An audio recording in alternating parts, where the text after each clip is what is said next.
नमो नमः। अहमस्मि कृतिविभा साहू, शिक्षाशास्त्री द्वितीयवर्षस्य छात्रा। अस्माकं पञ्चमपत्रे अर्थात् योगः शारीरिकशिक्षा च इति पत्रे मम विषयः भवति योगस्य अष्टाङ्गानि तेषां महत्त्वं च। तर्हि आदौ वयं जानीमः किं नाम योगः। योगस्य आदिप्रवर्तकः पतञ्जलेः महोदयमतानुसारं योगः भवति चित्तवृत्तिनिरोधः। चित्तवृत्तिनिरोधः नाम योगः। तर्हि न केवलं योगः चित्तवृत्तिनिरोधः अपि तु एतस्य परिभाषा बहवः ग्रन्थेषु विभिन्नप्रकारेण तु दत्ता। अर्थात् गीतायां तु कर्मसु कौशलं योगः, वेदान्तमतानुसारं जीवात्मनो परमात्मनयोः मेलनं भवति योगः। तर्हि जीवात्मनः परमात्मनयोः मेलनं किं? यदि जीवात्मनयोः परमात्मनयोः सह यदा मेलनं भवति तदेव योगः भवति। अर्थात् योगस्य सामान्य अर्थः भवति योजनं, संयोजनं, मेलनम् इत्यादयः। जीवात्मनो यदा जीवः परमात्मनयोः सह मेलनम् इच्छति तदेव सः योगः करोति। न केवलं योगः परमात्मनयोः सह मेलनं कारयति, अपि तु तत् कर्मसु कौशलमपि आनयति। अर्थात् तदनन्तरं वयं जानीमः किं नाम योगस्य अष्टाङ्गानि इति। पतञ्जलेः मतानुसारं योगे अष्टाङ्गानि प्रतिपाद्यन्ते। ते तु न केवलं योगस्य अष्टाङ्गनाम्ना परिचीयते, अपि तु ते योगाङ्गनाम्नापि परिचीयते। किं ते अष्टाङ्गानि? प्रथमं भवति यमः, नियम, आसन, प्राणायाम, प्रत्याहार, धारणा, ध्यान, समाधि इति। तर्हि किं नाम यमः?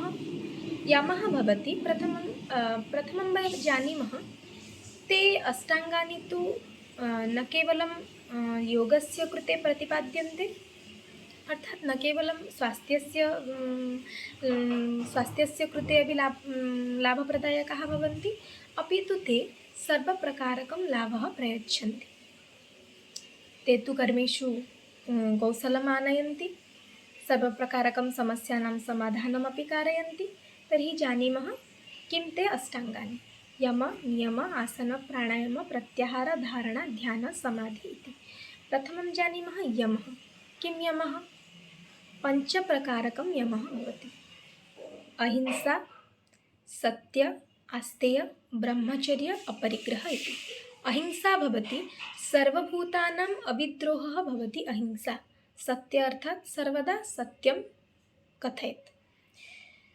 ब्रह्मचर्य, अपरिग्रह इति। तदनन्तरम् आयाति नियमः।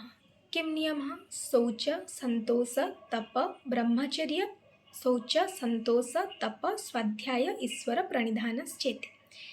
तर्हि आदौ किम् आयाति? शौचः। किं शौचः? बाह्य अनन्तरशुद्धिः भवति शौचः।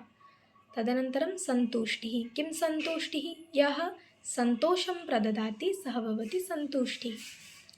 स्वाध्याय। आध्यात्मपरकं शास्त्रादीनाम् अध्ययनं भवति स्वाध्याय। तदनन्तरं तपः। किं नाम तपः? तपः तु सुख, दुःख, हर्ष, शोक इत्यादि द्वन्द्वानां सहनं भवति तपः। तदनन्तरम् आयाति ईश्वरप्रणिधानं। किं नाम ईश्वरप्रणिधानं? ईश्वरप्रणिधानं तु ईश्वरचिन्तनम्, ईश्वर अर्पणम् इति। तृतीये आयाति आसनं। स्थिरसुखम् आसनम् इति। स्थिरसुखम् आसनम् इति कथनेन किं?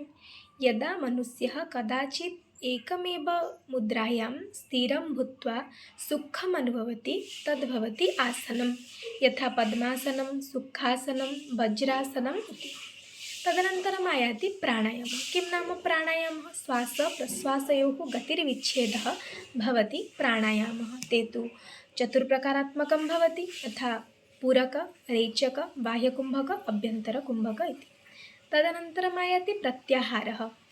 यदा विषयेभ्यः बाह्यविषयेभ्यः निवृत्तिः, अन्तर्मुखीवृत्तिः भवति तद्भवति प्रत्याहारः। तदनन्तरं धारणा। किं नाम धारणा? धारणा तु नासिकाग्रे, भ्रूमध्ये, हृदय कमले वा यदा कदापि एकस्मिन्नेव स्थाने एकाग्रचित्तः भूत्वा यदा मनुष्यः तिष्ठति तद्भवति धारणा। तदनन्तरम् आयाति ध्यानं। किं नाम ध्यानः?